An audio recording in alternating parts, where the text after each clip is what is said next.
उन्हें फोटोकॉपी कर वापस रखे भी जा सकते हैं। अगर ऐसा होता योर लॉर्डशिप तो दोनों वैज्ञानिकों को बहुत पैसे मिले होते। हमने आनंदन और उन्नी के बैंक अकाउंट्स की अच्छी तरह से जांच की है, but we found no unsourced income.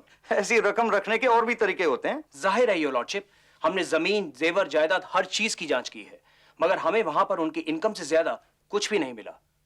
सबसे बड़ी बात तो यह है कि आनंदन का परिवार 60,000 रुपए उसकी जमानत के लिए भी नहीं जुटा पाया था। और वो 9 लाख डॉलर्स कहां गए जो रिपोर्ट के हिसाब से नेओमी और रूबी के पास थे? ये एक और कहानी है योर लॉर्डशिप। रूबी और नेओमी तो इतने सस्ते दामों के होटल में रहती थी जहां का एक दिन का किराया 100 रुपए से भी कम था। और तो और रूबी ने अपनी सोने की चेन 4,000 रुपए में बेचनी पड़ी क्योंकि उसको वहां कुछ दिन और रुकना पड़ा था। रूबी और नेओमी ने अपनी गिरफ्तारी के बाद पहली बार आनंदन को देखा था।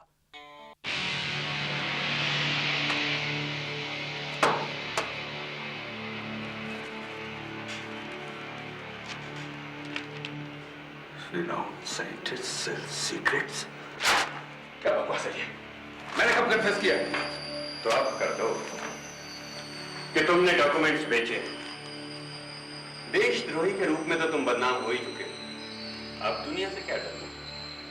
गधे हो तुम, स्टूपिड। तुम समझते हो ड्राइंग से, स्केचेस से रॉकेट बनाया जा सकता है, लॉन्च किया जा सकता है? तो हम गधों को यह भी ज्ञान दे दो कि और किस किस चीज की जरूरत होती है। तुम नहीं समझोगे। जब फ्रांस से हमें ये टेक्नोलॉजी मिली थी तब भी हमें अपना इंजन बनाने के लिए 7 साल लगे थे। 7 साल। और अगर तुमने ये साबित कर भी दिया कि ड्राइंग्स बेची गई है तो भी कुछ नहीं होगा। तो इसका मतलब ये कि तुम मानते हो कि वो बेची गई? नहीं। आनंदन ने ये कबूल लिया है कि उसने डॉक्यूमेंट्स बेचे। तुम भी कबूल लो। देखो, हमें साफ साफ सच सच बता दो। हमें धोखा देने की कोशिश मत करना, समझे? किसी को धोखा नहीं दिया, ना अपने देश को, ना अपनी।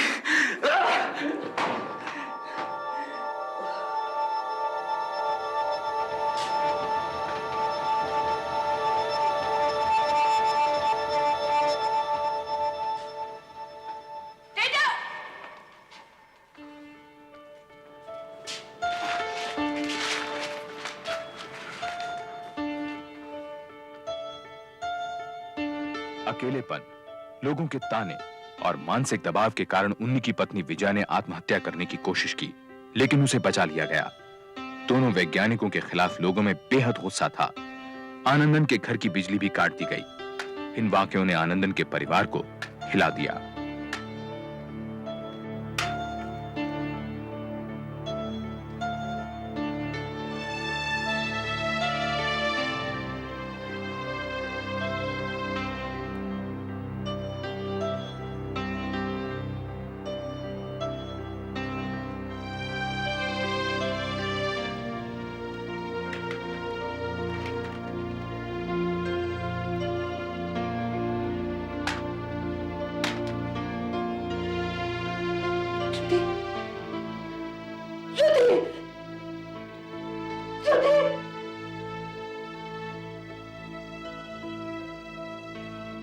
क्या हो गया तुझे?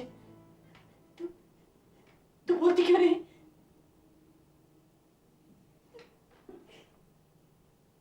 तेरी खामोशी मुझे पागल कर देगी। क्या चाहती है तू? मेरा हाल भी विजय जैसा हो जाए? तू बेटा बोलती नहीं तो कुछ तो कर। हफ्ते भर से घर में बिजली नहीं है। अब तो क्या करूं अम्मा? इलेक्ट्रिसिटी ऑफिस जाती हूँ तो वो लोग अच्छा के बारे में।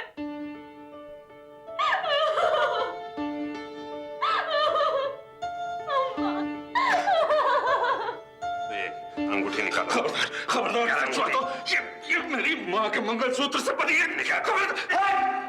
तुम्हारी इस हरकत पर उसे शर्म न आए इसलिए।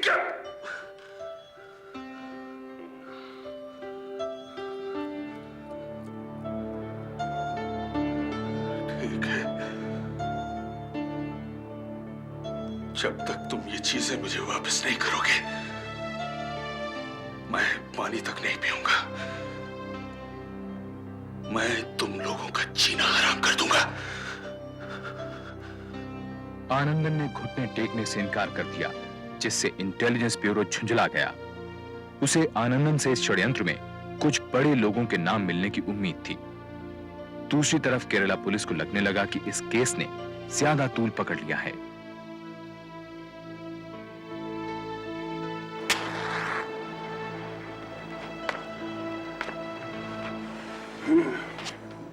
मामला अब हाथ से निकल चुका है। मुझे नहीं लगता कोई बड़ी मछली इस केस में हाथ लगेगी। तुम कहना क्या चाहते हो? देखो मुरली, आनंदन के पास ऐसा कुछ नहीं जो वो बता सके। मुझे तो लगता है खिलाड़ी कोई और है। गर्दन तो मेरी फंसेगी। प्रेस वालों को, ऊपर वालों को जवाब तो मुझे देना पड़ेगा। तो तुम बचा लो अपनी गर्दन, लेकिन मैं ये केस नहीं छोड़ूंगा। देखो मुरली, तुम सिर्फ बयान ले सकते हो, पूछताछ नहीं। By the way, interrogation room में हमें किसने इनवाइट किया था? और अब जब मैं आ ही गया हूं तो तब तक नहीं जाऊंगा जब तक कुछ बड़े लोगों के नाम नहीं पता कर लेता। ठीक है, मैं डीजीपी से कहूंगा कि केस सीबीआई को सौंप दे। देखो राघवन, सीबीआई भी इसमें अब कुछ नहीं कर पाएगी। उन्हें भी हमारे रास्ते पर चलना पड़ेगा। इंस्पेक्टर राघवन के सुझाव पर राज्य सरकार ने यह केस सीबीआई को सौंप दिया। सीबीआई ऑफिसर राधा कृष्ण नैयर ने केस की तहकीकात इंटेलिजेंस ब्यूरो और केरला पुलिस के आरोपों में सच्चाई पता लगाने से शुरू की। मिस्टर राघवन, रूबी को आपने वीजा ओवरस्टे के जुर्म में गिरफ्तार किया था। फिर वो जासूस कब बन गई? उसकी डायरी मेरे हाथ लगी, जिसमें उसका दूसरे मुल्क के लोगों से मिलने का जिक्र था, जिन्हें वो 19 से मिले डॉक्यूमेंट्स देती हो। डायरी तो मैंने भी पढ़ी है मिस्टर राघवन। उसमें तो रॉकेट स्केचेस खरीदने का कोई जिक्र नहीं। हमने उन्हीं के घर से कुछ कॉन्फिडेंशियल डॉक्यूमेंट्स जब्त किए और हमारे पास सबूत है कि उन्नी और आनंदन के साथ रूबी और नोमी HSRC गए थे।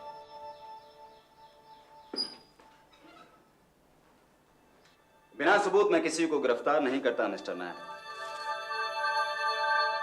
उसने मुझे इसलिए गिरफ्तार किया क्योंकि दैट बास्टर्ड राघवन मेरे साथ सोना चाहता था।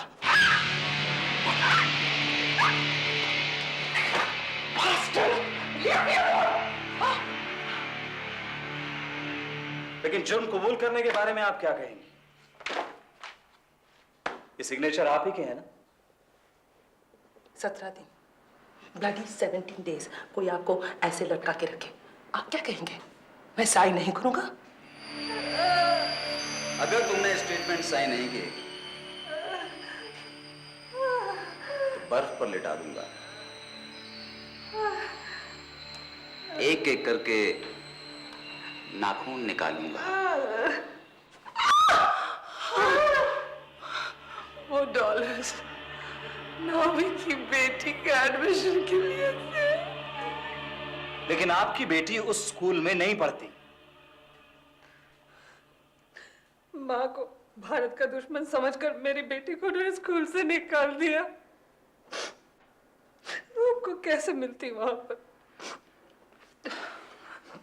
अच्छा एक बात बताइए, जब आपके पास सबूत था कि वो डॉलर्स आप अपनी बेटी के एडमिशन के लिए लाई थी, तो आपने पुलिस को क्यों नहीं बताया? हमें मजबूर किया गया। क्या उम्र है उसकी? 13 साल। ठीक है, उसे यहां लाकर पूछ लेते हैं। मैं नहीं चाहती, मुझे सामने देखे नहीं। तुम भी उसे नहीं देख पाओगे जब तुम्हारे सामने उसके कपड़े उतारे जाएंगे और उसकी इज्जत लूटी जाएगी। Bloody bastard.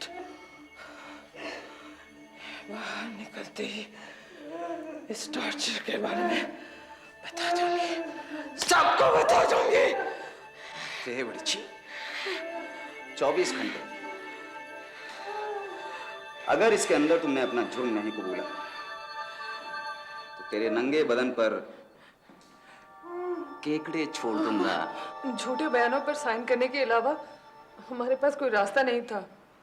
लेकिन कैमरा में रिकॉर्ड किए गए आप लोगों के कन्फेशन की वजह से उन्नी और आनंदन को गिरफ्तार किया गया था। हमारे मना करने के बावजूद भी जबरदस्ती की उन्होंने। मैंने भारत के एक दुश्मन मुल्क तक पहुंचा दिए।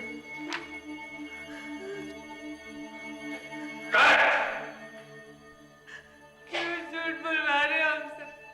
तुम ये कभी साबित नहीं कर पाओगे। ये हमारा सिरदर्द है। सबूत बनाए जा सकते हैं और गवाह खरीदे जा सकते हैं। अगर आप लोग निर्दोष हैं तो आपके देश ने आपकी मदद क्यों नहीं की? हमारा देश बहुत गरीब है, वहां कोई भी भारत को नाराज करने की हिम्मत नहीं करेगा। इसके बाद Nayyar hotel Sun and Waves गया, जहां कथित रूप से रूबी ने उन्नी को डॉक्यूमेंट्स के बदले पैसा देने के लिए एक कमरा बुक कराया था। उसे पता लगा कि उस दिन वो कमरा किसी और ने किराए पर ले रखा था। नैयर ने फिर HSRC के डायरेक्टर राकेश धवन से स्पेस सेंटर के डॉक्यूमेंट्स ऑडिट करने को कहा। मेरी समझ में ये बात नहीं आ रही है कि इतनी जरा सी बात को लेकर इतना हल्ला गुल्ला क्यों है।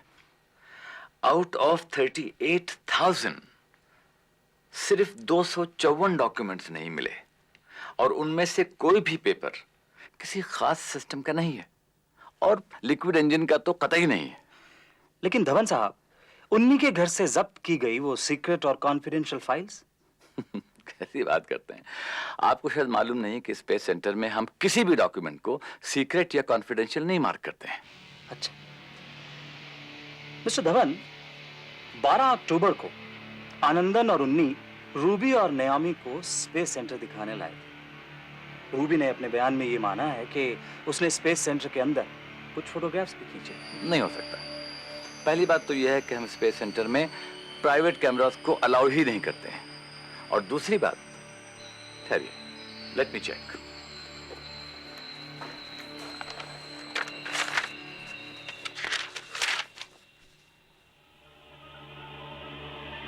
नो। दूसरी बात यह कि 12 अक्टूबर को स्पेस सेंटर में कोई लेडी आई ही नहीं। That's really very interesting. 3 हफ्तों की जांच पड़ताल के बाद नैयर ने चारों अभियुक्तों को पुलिस हिरासत से कानूनी हिरासत में ले लिया। इन चारों ने केरला हाई कोर्ट में बेल की अपील की। चूंकि सीबीआई ने उनकी अपील पर कोई एतराज नहीं किया था, इसलिए उन्हें बेल मिल गई। पर क्योंकि रूबी और नयोमी दोनों ही जमानत के 60,000 और श्योरिटी के 3 लाख रुपए नहीं जुटा पाई, इसलिए उन्हें हिरासत में ही रहना पड़ा, जबकि आनंदन और उन्नी अपने घर लौट आए।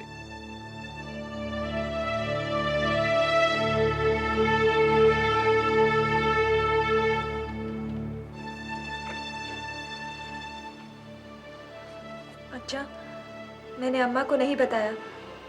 डॉक्टर ने कहा था कि अगर किसी वजह से आप नहीं तो वो ये शॉक बर्दाश्त नहीं कर पाएंगी।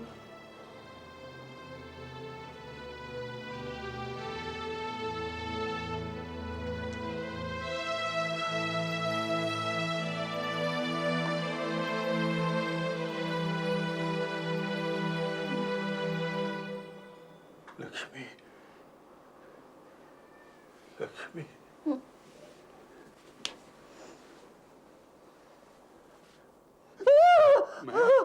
मैं हूँ लक्ष्मी। मैं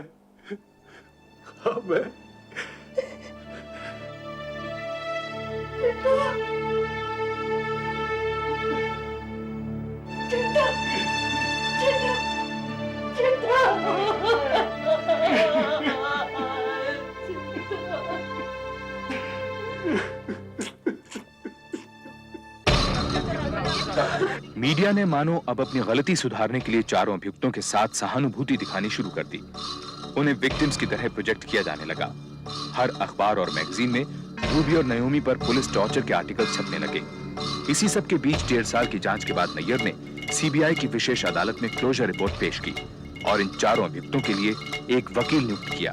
योर लॉर्डशिप, HSRC की डॉक्यूमेंट ऑडिट रिपोर्ट में यह साफ लिखा है कि कोई भी महत्वपूर्ण डॉक्यूमेंट गायब नहीं हुआ है, लिहाजा ऑफिशियल सीक्रेट एक्ट के तहत कोई मामला नहीं बनता है। डॉक्यूमेंट्स गायब नहीं हुए इसका मतलब ये नहीं कि जासूसी नहीं हुई है। योर लॉर्डशिप, फोटोकॉपी और फैक्स का जमाना है। डॉक्यूमेंट्स निकालकर उन्हें फोटोकॉपी कर वापस रखे भी जा सकते हैं। अगर ऐसा होता योर लॉर्डशिप तो दोनों वैज्ञानिकों को बहुत पैसे मिले होते। हमने आनंदन और उन्नी के बैंक अकाउंट्स की अच्छी तरह से जांच की है, but we found no unsourced income. ऐसी रकम रखने के और भी तरीके होते हैं। जाहिर है योर लॉर्डशिप, हमने जमीन, जेवर, जायदाद हर चीज की जांच की है, मगर हमें वहां पर उनकी इनकम से ज्यादा कुछ भी नहीं मिला। सबसे बड़ी बात तो यह है कि आनंदन का परिवार 60,000 रुपए उसकी जमानत के लिए भी नहीं जुटा पाया था। और वो $9 लाख कहाँ गए जो रिपोर्ट के हिसाब से नेओमी और रूबी के पास थे? ये एक और कहानी है योर लॉर्डशिप। रूबी और न्योमी तो इतने सस्ते दामों के होटल में रहती थी जहां का एक दिन का किराया 100 रुपए से भी कम था। और तो और रूबी ने अपनी सोने की चेन 4,000 रुपए में बेचनी पड़ी, क्योंकि उसको वहां कुछ दिन और रुकना पड़ा था। रूबी और न्योमी ने अपनी गिरफ्तारी के बाद पहली बार आनंदन को देखा था।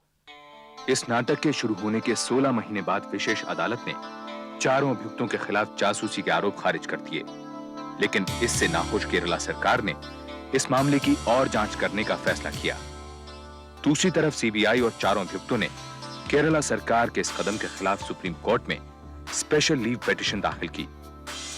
इसी दौरान इंस्पेक्टर राघवन ने रूबी और नयोमी पर उसके खिलाफ दिए गए पुलिस टॉर्चर के बयानों के लिए मानहानि के 3 मुकदमे दायर कर दिए। इस वजह से उन्हें बेकसूर साबित होने के बावजूद 2 साल से भी ज्यादा जेल में और रहना पड़ा, जिसके कारण रूबी अपना मानसिक संतुलन खो बैठी। वो कहीं कुछ और न कर दे, इसका डर नहीं लगता? रघु से? मैं उसे राघवन नहीं, रघु बोलती हूँ, प्यार से। वो भी मुझे बहुत प्यार करता है, तभी तो एक के बाद एक केस कर रहा है, ताकि इस बहाने वो मुझे देख सके। सच बोलती हूँ मैं, मिस करूंगी। मुझे पता नहीं कि मैं अपने देश में इसके बिना कैसे रहूंगी। चिट्ठी लिखूंगी, लव लेटर्स, अपनी बेटी से भी कहूंगी, अगर मैं मर गई तो तुम जरूर चिट्ठी लिखते रहना। जानते हो क्यों? Because I love him. I just love him. Love him.